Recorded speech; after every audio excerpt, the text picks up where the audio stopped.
Hello guys, welcome to my YouTube channel. আজকে দেখছো খুব দিন ধরে আমার প্রচুর দাঁত ব্যথা হচ্ছে। তাহলে আমি আমার মা দিদিভাইয়ের সঙ্গে দাঁত তুলতে আসি, হসপিটালে আসি। আজকে দেখা যাক কি হয় আমার সাথে দাঁত সঙ্গে।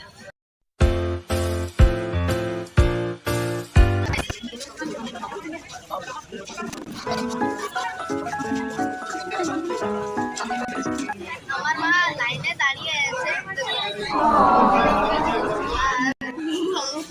প্রচুর ব্যথা হচ্ছে।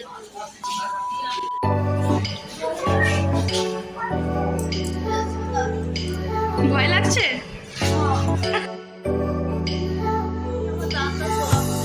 তোলা হবে?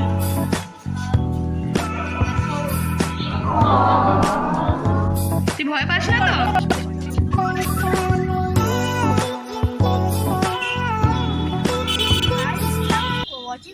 তাহলে আমার এই ভিডিওটাকে লাইক এন্ড সাবস্ক্রাইব শেয়ার করে দিও। বাই।